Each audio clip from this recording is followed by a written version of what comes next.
Hi there guys, so we have been wondering for a while who Anthony Joshua is going to be fighting next, and it seems to be Kubrat Pulev. Now a spokesperson from the IBF has spoken to Sky Sports and explained that they have till January 31st to negotiate a deal. This is what they had to say. I have just been told that the Pulev and Joshua camps have been asked until January 31st to negotiate. So that seems like it is going to happen. Anthony Joshua versus Kubrat Pulev. Now obviously, there were worries that Anthony Joshua was going to have to vacate a belt, whether it was going to be the IBF or WBO. And I have said previously, I want it to be the WBO if he has to vacate, purely because two matchroom fighters will fight for the vacant title, Joseph Parker and Alexander Usyk, if that were to happen, meaning that the belt stays on Matchroom. Now, I'm not a big fan of Matchroom or anything like that. I'm not all behind Matchroom and want them to have all of the titles, but I know that they will make a unification fight between Joshua and the winner of that fight. That is why I would like that belt to remain on Matchroom. Whereas if the IBF belt were to be vacated, it would be contested between Adam Kalnacki and Kubrat Pulev, meaning the belt would go to a different broadcasting system. And in turn, what that would mean is that Anthony Joshua would find it very difficult to unify and regain that title, because he has previously explained that he wants to remain as champion and stand as champion, despite the possibility of having to lose a belt. He doesn't want that to happen, but if it does have to happen, then he will regain that title, meaning he has been hinting for a while it will be the WBO that is first to go than the IBF. And it seems like the IBF have explained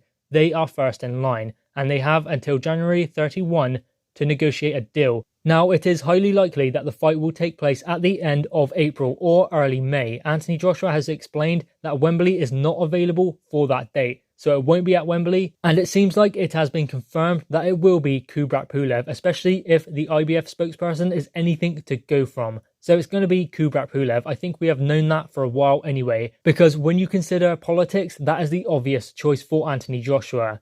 Now, it is a good fight. Kubrat Pulev is a good boxer. He is very underrated. He has a good jab. He moves well. And he has underrated punching power as well. So he will be a good opponent for Anthony Joshua. Now, I wouldn't say that Kubrat Pulev is all that pleased about fighting Anthony Joshua, but that is the guy he has to fight if he wants that opportunity. And Anthony Joshua brings the money as well. So this is a good deal for Kubrat Pulev. But Kubrat Pulev knows he is up against it, because Anthony Joshua is in the form of his life, coming off a career best win, in my opinion, against Andy Ruiz Jr.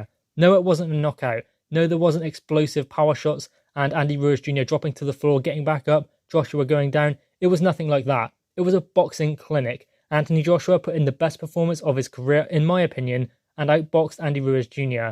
And he showed that he is at the top of his game. And Anthony Joshua is better now than he was before the first Andy Ruiz Jr. fight. And going into the Pulev fight, Anthony Joshua is a completely different fighter.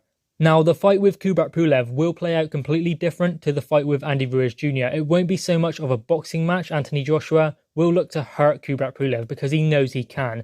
Kubrat Pulev has previously been stopped by Vladimir Klitschko, and there have been question marks about his chin. And obviously, Anthony Joshua will go in there and look to exploit that.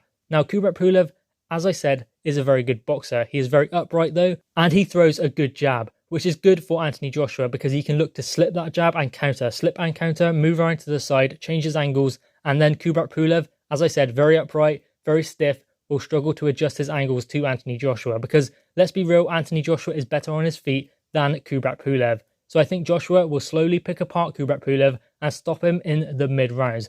Very similar to Vladimir Klitschko, because I believe that Anthony Joshua is the slicker fighter of the two and he throws better combinations than Kubrat Pulev. And I think that Anthony Joshua, as I said, will pick Kubrat Pulev apart, take him out in the mid-rounds. 5, 6, 7, maybe. Now, considering the IBF's statement and the fact that Anthony Joshua will face him next, it seems to be like that has been confirmed now. What is going to happen about the WBO? Well, there has been previous talks about Derek Chisora fighting Alexander Usyk in the meantime. So that would pacify Alexander Usyk and his team, because he would have that fight and then go into the Anthony Joshua fight, provided he beat Derek Chisora, which is no certainty because Derek Chisora always comes to fight. He will ask questions of Alexander Usyk that he will need to answer if he wants to be a big player in the heavyweight division.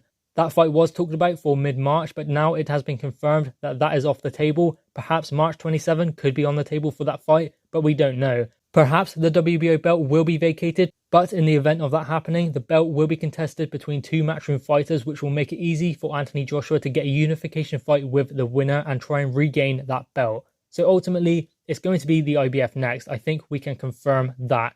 They have until January 31st to negotiate a deal. It seems like Anthony Joshua versus Kubrat Pulev is on. Guys, what are your thoughts on this? The IBF stating that Anthony Joshua and Kubrat Pulev have until January 31st to negotiate a deal, and it seems like that fight is next for Anthony Joshua. Drop your thoughts in the comments below, click the thumbs up, and subscribe if you are new.